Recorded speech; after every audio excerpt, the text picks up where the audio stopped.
Indonesia. Dan perkenalkan diri, perkenalkan nama saya Farid Abdi Widanta dengan NIM 410612169. Dan saya Mutira Septiani dengan NIM 2410441032. Saya Raffi Pratama dengan NIM 24106136. Dan saya Arifirus Monika dengan NIM 2410232003. Akan mempresentasikan hasil dari penelitian kami dengan judul penggunaan bahasa di ruang terbuka Fakultas Peternakan Universitas Andalas. Baik, jadi di sini saya akan menjelaskan materi pendahuluan dari hasil laporan penelitian kami. Jadi penggunaan bahasa di ruang terbuka seperti universitas memainkan peran penting dalam membangun identitas budaya dan komunikasi efektif. Bahasa Indonesia sebagai bahasa nasional harus diprioritaskan untuk memperkuat persatuan di antara masyarakat yang beragam. Namun fenomena penggunaan bahasa asing, terutama bahasa Inggris, seringkali mendominasi ruang terbuka, mengancam eksistensi bahasa Indonesia. Penelitian menunjukkan bahwa penggunaan bahasa yang baik dan benar sangat penting untuk memastikan pemahaman yang jelas dan menjaga keutuhan budaya. Dari adanya aturan baku tentang penggunaan bahasa yang baik dan benar atau formal masih saja disalahgunakan oleh sebagian masyarakat kita. Hal ini dapat kita lihat dari perilaku berbahasa masyarakat kita, seperti sikap bangsa Indonesia terhadap bahasa Indonesia cenderung ambivalen sehingga terjadi dilematis. Artinya di satu pihak kita menginginkan bahasa Indonesia menjadi bahasa modern dan dapat mengikuti perkembangan zaman serta mampu merekam ilmu pengetahuan dan teknologi global. Tetapi di pihak lain, kita telah menentukan identitas dan citra diri itu dengan lebih banyak, mengapresiasi bahasa asing sebagai lambang modernisasi. Atas dasar itu tidak heran jika para remaja masa kini lebih cenderung menggunakan bahasa asing atau bahasa gaul sebagai bagian dari hidupnya jika mereka tidak ingin disebut ketinggalan zaman.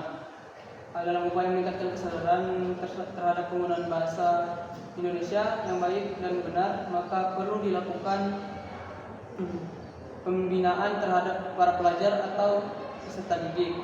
Hal ini juga untuk mempertegas kecintaan kita terhadap bahasa sendiri, agar identitas bangsa kita lebih dihargai dalam skala internasional, sehingga tidak menutup kemungkinan bahasa Indonesia dapat menjadi bahasa internasional di masa mendatang.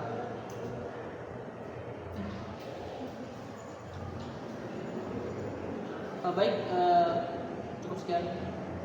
Saya akan melanjutkan materi selanjutnya, yaitu penulisan yang baik tentu harus memenuhi syarat unsur ketabahasaan yang baik pula.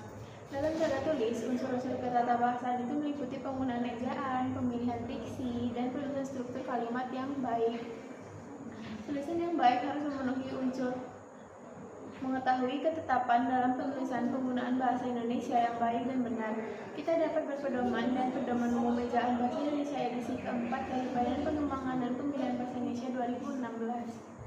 Menurut Arifin, dalam ejaan adalah keseluruhan peraturan bagaimana melambangkan bunyi ujaran dan bagaimana hubungan antar lambang. Lambang itu secara teknis yang dimaksud ejaan adalah penulisan huruf, kata, serapan, dan tanda baca. Menurut unsur ejaan ini sangat penting terutama dalam bahasa ragam tulis. Tulisan harus jelas agar gagasan yang ingin disampaikan sangat penting terutama dalam bahasa ragam tulis. Tulisan harus jelas agar gagasan yang ingin disampaikan dapat ditangkap dengan mudah. Harus didukung unsur ejaan baik tanda baca maupun penulisannya. Penjelasan mengenai penulisan ejaan dapat pada penelitian ini dibahas sebagai berikut. Yang pertama, penulisan huruf. Dalam bahasa Indonesia, kita mengenal ada 26 huruf. Penulisan huruf yang harus diperhatikan adalah penulisan huruf kapital dan penulisan huruf miring. Penulisan huruf kapital yang sering kita jumpai dalam tulisan resmi kadang menyimpang dari kaidah ejaan bahasa Indonesia dan ada 13 cara penulisan huruf kapital. Sedangkan penulisan huruf miring digunakan untuk menuliskan nama buku, majalah, dan surat kabar yang ditulis dalam karangan, menegaskan atau menegaskan huruf, bagian kata atau kelompok kata, dan penulisan nama-nama ilmiah atau ungkapan bahasa asing atau bahasa daerah kecuali yang disesuaikan ejaannya. Misalnya, apakah tidak sebaiknya menggunakan kata penataran untuk kata aprodi? Yang kedua, ada penulisan kata. Dalam penulisan kata, kita mengenal bentuk kata dasar, kata turunan, atau kata berimbang dan kata ulang.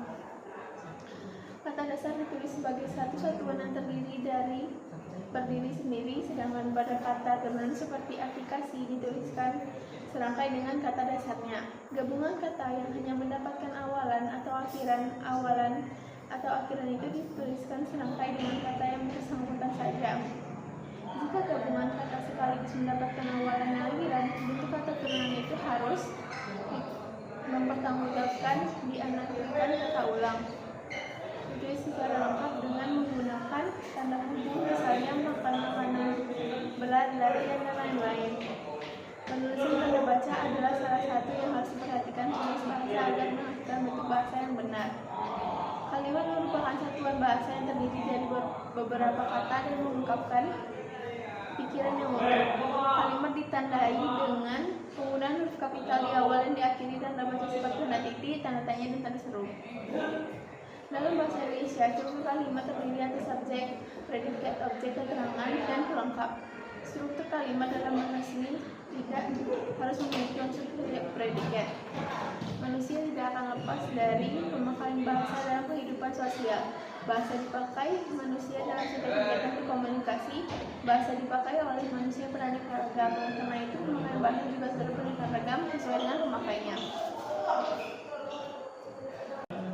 Ragam bahasa terjadi akibat beberapa faktor sebagai berikut. Pertama, faktor pendidikan. Bahasa yang dipakai oleh seorang penutur yang memiliki tingkat pendidikan tinggi akan jauh lebih berbeda dengan penutur yang memiliki tingkat pendidikan rendah. Yang kedua, ada faktor jenis kelamin. Bahasa yang digunakan oleh seorang wanita dan laki-laki juga memiliki perbedaan. Saya akan melanjutkan materi yang dibaca oleh Safa tadi. Jadi selanjutnya, ruang publik atau ruang terbuka dapat diakses oleh segala lapisan penggunaan dengan multivarian jenis, kedudukan atribut sosial, jenis sosial, dan atribut lainnya.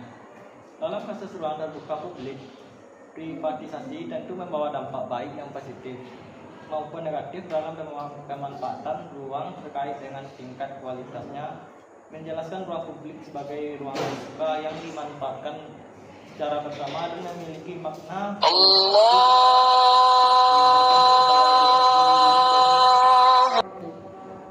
spasi dan jangkauan pengalaman manusia.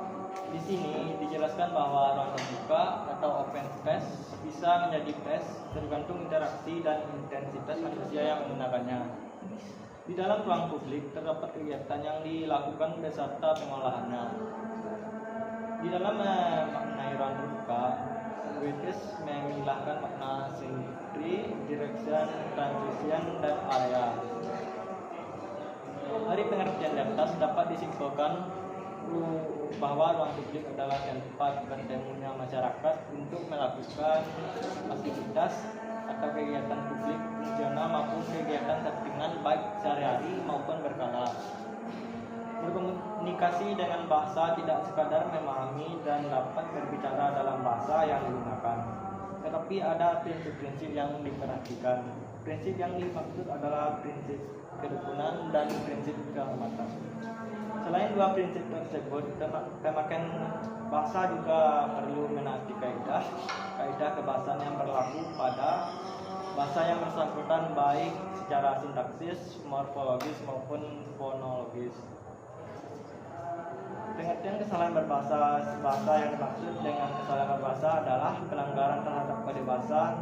Pelanggaran ini bukan hanya bersifat fisik, melainkan juga merupakan tanda kurang sempurna pengetahuan dan penguasaan terhadap kode. Penggunaan bahasa di ruang publik harus menggunakan bahasa Indonesia baik dan benar sesuai dengan pedoman umum ejaan bahasa Indonesia atau PUEBI. Penggunaan bahasa Indonesia yang baik dan benar adalah yang sesuai dengan fungsi dan situasinya. Ada 3 komponen yang diperhatikan dalam penggunaan bahasa Indonesia yang baik dan benar, yaitu ejaan, diksi, dan struktur.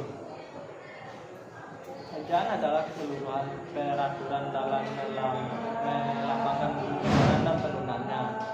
Pengertian kata ejaan berbeda dengan mengeja. Mengeja adalah suatu sistem aturan yang jauh lebih luas dari sekadar masalah pelafalan. Ejaan mengatur keseluruhan cara menulis, bahasa, dan menulis huruf, kata, dan tanda baca sebagai sarananya. Dia merupakan kaidah yang harus dipatuhi oleh pemakai bahasa dengan keteraturan dan keseragaman bentuk, terutama dalam bahasa tulis, keteraturan bentuk yang verifikasi pada ketepatan dan kejelasan makna.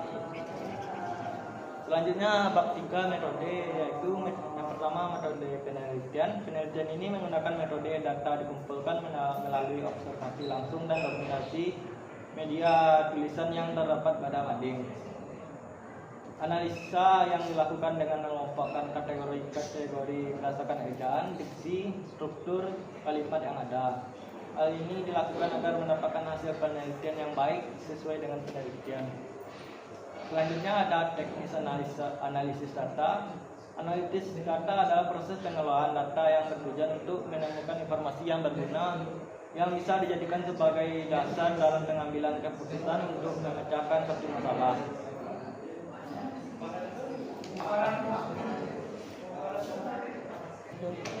Baiklah, saya akan membahas tentang hasil penelitian.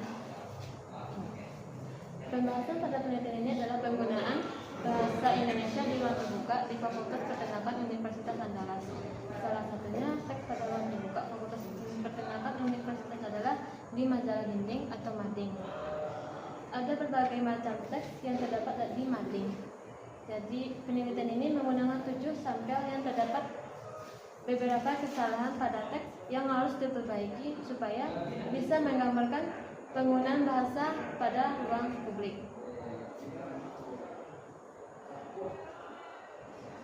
Penggunaan bahasa Indonesia di ruang terbuka Fakultas Peternakan Universitas Andalas. Pada gambar pertama, kami menemukan 2 kesalahan dalam penggunaan kalimat. Yang pertama, di bagian visi dan misi, dan yang kedua itu di bagian nama. Seharusnya di bagian visi dan misi itu tidak menggunakan huruf kapital pada semua kalimat, cukup di awalan kalimat saja.